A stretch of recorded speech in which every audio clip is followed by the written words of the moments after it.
Tu ne le sais pas, mais à l'heure actuelle, tu fais peut-être partie de ces personnes qui font une erreur que l'on appelle le loïsmo. Et on va pas se mentir, c'est plutôt très grave. Non mais attends, t'es sérieux là? Tu sais pas ce que c'est le loïsmo? Le loïsmo, cela veut dire que tu confonds l'utilisation du lo et du les, qui sont des pronoms d'objet direct et indirect. Autant dire que cela n'a rien à voir. Donc c'est des pronoms qui existent et qui vont nous permettre de faire des raccourcis, qui vont nous permettre la fluidité de la conversation. En français, tu vas même pas te poser de questions, hein, tu vas l'utiliser tous les jours sans vraiment t'en rendre compte. Mais je vais te donner un exemple, tu vois, si je te dis tu as fait les exercices que je t'ai demandé, tu vas pas me répondre « oui, j'ai fait les exercices que tu m'as demandé ». Tu vas me répondre « oui, je les ai faits ». Tu vois, tu fais une contraction de la phrase, tu me réponds avec un raccourci et honnêtement, c'est beaucoup plus fluide et c'est comme ça qu'il faut faire. Et voilà, en espagnol, ils vont utiliser le lo, los, la, las, les, les. Alors tu vas voir, au fil de la vidéo, on va voir différents cas, mais c'est la maîtrise de ces mots va faire que tu vas être capable de faire des raccourcis dans tes phrases. Donc on va commencer avec le tableau des objets directs. C'est un tableau qu'il va falloir que tu connaisses. Donc tu vois, tu as une case donc masculin, féminin, donc lo masculin singulier, los masculin pluriel. Ensuite tu vas avoir la féminin singulier et las féminin pluriel. Généralement, pour décider de savoir lequel tu vas utiliser, ça doit répondre à la question quoi. Je vais te donner un exemple tout bête. J'ai acheté une pomme. He comprado una manzana. Si tu veux dire je l'ai acheté, qu'est-ce que tu vas dire? Il va falloir que tu utilises ce qu'on a vu précédemment, c'est-à-dire lo, los, la ou las. T'as acheté quoi? T'as acheté une pomme. Une pomme, c'est féminin. Là, dans cette phrase, c'est féminin singulier. Tu vas dire je l'ai acheté, c'est la he comprado. Donc, tu vas rester sur ton verbe. Le verbe, il ne change pas. Et le la, il vient se placer avant la conjugaison, avant le verbe. Du coup, là, tu parles bien de la pomme. J'ai acheté quoi? J'ai acheté une pomme. La he comprado. Ok, vale? Je vais te donner un autre exemple. Si je te dis « j'ai donné un livre », on est toujours dans le passé, hein, c'est « he dado un libro ». Si tu veux dire « je l'ai donné », tu as donné quoi? Un livre. Un livre, c'est masculin singulier, en tout cas dans cette phrase. Donc tu vas utiliser le lo. Bien sûr, tu vas utiliser le lo, c'est facile. Lo he dado. Pour l'instant, on s'en fout à qui tu l'as donné. On parle juste du quoi. Donc, j'ai donné quoi? Un livre. Lo he dado, je l'ai donné. Voilà. Là, tu commences à comprendre, c'est bien. On va prendre un exemple un tout petit peu plus complexe, mais vraiment un tout petit peu. Pedro achète une pomme à Marie. Pedro compra una manzana a Maria. Là, on a quoi? On a un quoi et on a un qui.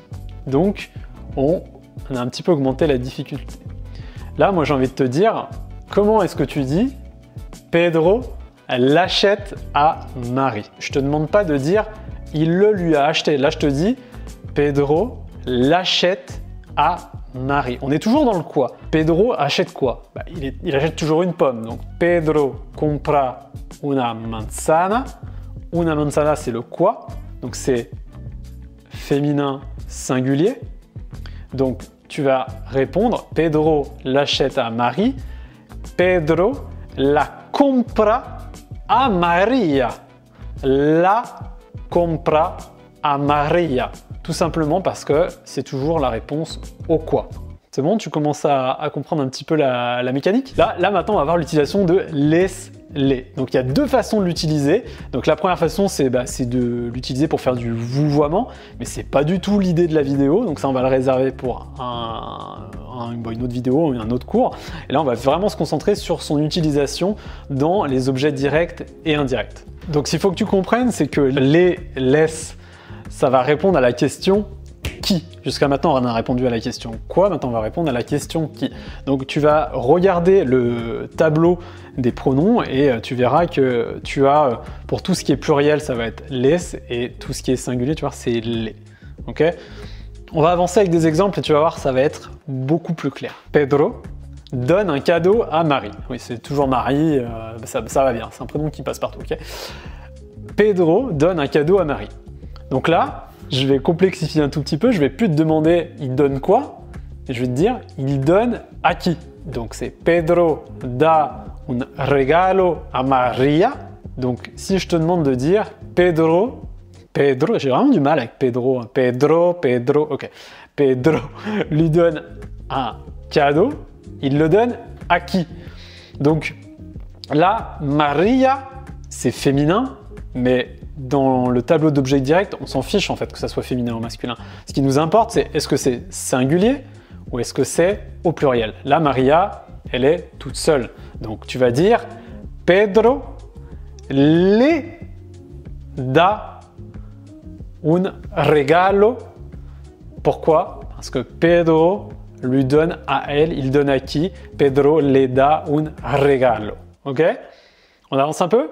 Donc là, je vais te donner un autre exemple. Pedro achète un cadeau à sa mère. Donc très généreux, Pedro. Pedro compra un regalo para su madre. Il la lui achète. Et là, comment tu vas faire? Tu vas dire la réponse à quoi et à qui. Donc à quoi? Il achète quoi? Un regalo, un cadeau. À qui? À su madre.